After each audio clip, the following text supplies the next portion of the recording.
Hi hello అందరికి నమస్కారం. నేను మీ ఆంధ్ర అమ్మాయిను. అందరు ఎలా ఉన్నారు? అందరు బాగున్నారని అనుకుంటున్నాను. మేమైతే ఈ రోజు ఉడిపి శ్రీకృష్ణుని దర్శించుకొని రైల్వే స్టేషన్ కి అయితే రీచ్ అయ్యామన్నమాట. సో ఇది వచ్చేసరికి ఉడిపి రైల్వే స్టేషన్. నెక్స్ట్ మృదరేశ్వర్ వెళ్తున్నాం.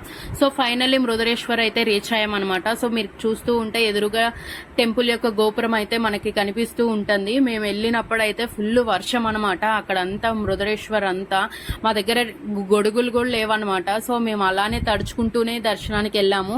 సో ఈ రాజగోపురం వచ్చేసరికి 249 ఫీట్స్ ఉంటది అనమాట. ఈ రాజగోపురం మన భారతదేశంలోనే అత్యంతైన దేవుడి గోపురాల్లో ఇది ఒక గోపురంగా ప్రసిద్ధి చెందింది. అంతేకాకుండా ఈ సెంటర్ ఆఫ్ అట్రాక్షన్ అయిన ఆ పరమశివుని విగ్రహం కూడా 123 ఫీట్స్ ఉంటది అనమాట. సో ఇది కూడా ప్రపంచంలోనే అత్యంత పెద్ద శివుని విగ్రహాల్లో ఒకటిగా ప్రసిద్ధి చెందిందనమాట. సో మీరు స్టార్టింగ్ చూస్తూ ఉంటే ఫస్ట్ ఆర్చ్ పైన అటు ఇటు చేపలు, మధ్యలో పడవ ఉంటది అనమాట. నెక్స్ట్ ఆర్చ్ కి పైన మాత్రమే గోల్డ్ కలర్, కింద గ్రే కలర్ ఇచ్చి అది నెక్స్ట్ అనమాట. ఆ తర్వాత రాజగోపురం లోపల టెంపుల్ ఉంటది అనమాట.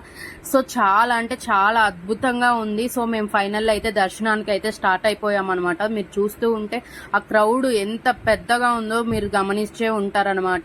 సో మీరు ఒక సైడ్ ఆ సముద్రం వ్యూ చూసుకుంటూ మీరైతే దర్శనానికి అయితే స్టార్ట్ అవ్వచ్చు అనమాట. మీరు చూస్తూ ఉంటే ధ్వజస్తంభం ఇంకా గోల్డ్ కలర్ లో టెంపుల్ కనిపిస్తుంది కదా. సో అదే అనమాట టెంపుల్. ఇక్కడ వచ్చేసరికి ఆ పరమశివుడు, అమ్మవారు ఇంకా గణపతి విగ్రహాలు కూడా చాలా అంటే చాలా అద్భుతంగా ఉన్నాయి.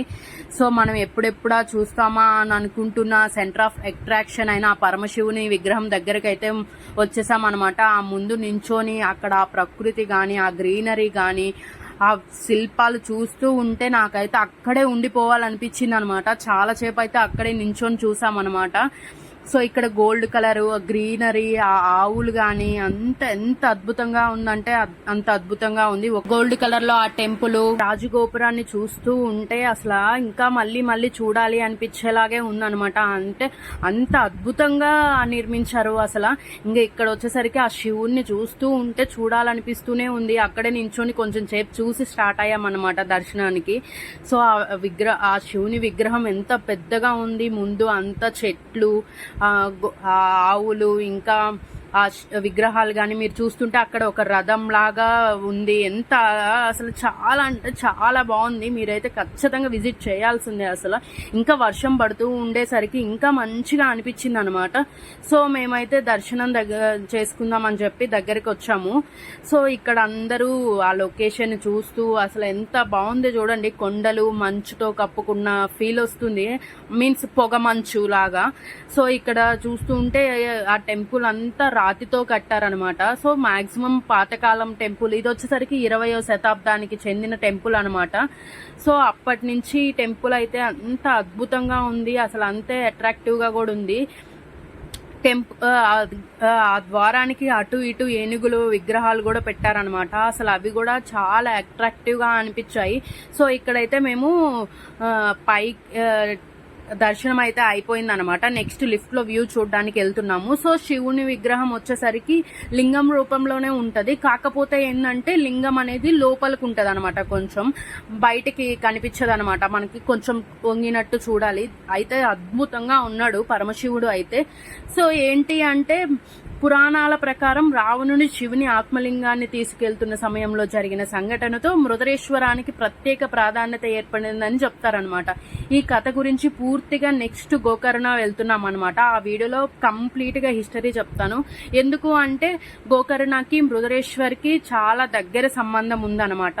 సో అందుకే ఆ వీడియోలో చెప్తాను ఖచ్చితంగా కంప్లీట్ గా. సో ఈ టెంపుల్ వచ్చేసరికి 3 సైడ్స్ మనకి సముద్రపు వ్యూయే కనిపిస్తుంది అనమాట. ఫ్రంట్ సైడ్ వచ్చేసరికి రోడ్లు అంతా. సో మేమైతే వ్యూ చూడడానికి లిఫ్ట్ లో వెళ్తున్నాం అనమాట. సో ఇదైతే చాలా హైట్ లో ఉంటది. లిఫ్ట్ కి మీరు టికెట్ తీసుకోవాలి. లిఫ్ట్ లో వెళ్ళి వ్యూ చూడాలి అని అనుకుంటే, లేదు మనం దర్శనం చేసుకుని రిటర్న్ వచ్చేస్తాము అని అనుకుంటే మాత్రం దర్శనానికి ఫ్రీ దర్శనం అనమాట. నాకు తెలిసినంత వరకు మేమైతే ఫ్రీ దర్శనానికే వెళ్ళాం అనమాట. సో మేమైతే లిఫ్ట్ లో మేము వెళ్తూ ఉంటే అసలు ఫ్లోర్స్ అన్ని పెరుగుతూనే ఉన్నాయి, చాలా హైట్ లో ఉందన్నమాట. సో చాలా స్పీడ్ గా కూడా వెళ్ళింది లిఫ్ట్ అయితే. సో మీరు పైకి వచ్చి చూడగానే ఆ పొగ మంచు, ఆ కొండలు, ఆ చెట్లు, అసలు ఇల్లులు ఉన్నాయనే గానీ అసలు అంతా అడవిలా అనిపిస్తుంది. పైన నుంచి ఆ సముద్రపు వ్యూ గానీ, ఆ పడవలు చూడండి అసలు ఎంత బాగుందంటే. ట్రాఫిక్ చూడండి, ఫుల్ అంటే ఫుల్ ట్రాఫిక్ ఉంది. ఆ రోజు అయితే వర్షం పడుతుందనే గానీ ఎవ్వరు రావడానికి అయితే వెనకాడలేదన్నమాట ఆ పరమశివుని దర్శించుకోవడానికి. సో మీరు చూస్తున్నారు కదా, పైన నుంచి ఆ శివుణ్ణి చూస్తూ ఉంటే చుట్టూ సముద్రం, ముందు పక్క ఆ రోడ్డు, అంత క్రౌడ్, ఫుల్ అంటే ఫుల్. అసలు నాకైతే ఎంత మంచిగా అనిపించిందో. మీరైతే బీచ్ లో కూడా వెళ్ళి ఎంజాయ్ చేయొచ్చు అనమాట. సో మేము నెక్స్ట్ గోకర్ణ వెళ్తున్నాం కదా, సో ఫైనల్ గా అదే అనమాట లాస్ట్ ట్రిప్.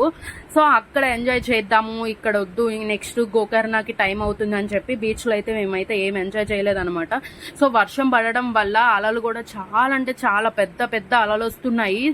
చాలా మంది ఫుల్ ఎంజాయ్ చేస్తున్నారు బీచ్ కూడా.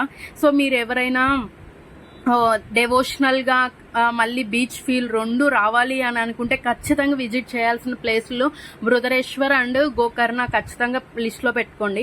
పైనుంచి చూస్తుంటే ఆ చిన్నగా కనిపిస్తున్నారు అందరూ జనాలంతా. ఎంత చిన్నగా కనిపిస్తున్నారు అంటే అంత చిన్నగా కనిపిస్తున్నారు.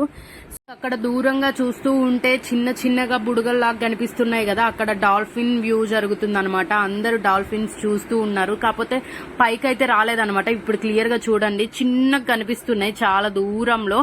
సో మేమైతే చూసాము, మరి అంత క్లియర్ గా అయితే కనిపించలేదు కానీ చూసాము అన్న ఫీల్ అయితే వచ్చిందనమాట. సో ఇంతే అనమాట ఇవాళ మన వీడియో. చాలా అంటే చాలా అద్భుతంగా అనిపించింది ఈ టెంపుల్ కానీ, ఇక్కడ విజిట్ అవ్వడం కానీ అంతా చాలా బాగుంది. So please do like, share and subscribe to our channel. Video ఎలా ఉందో కూడా కమెంట్స్ లో కమెంట్ చేయండి, లైక్ కూడా చేయండి. Bye bye.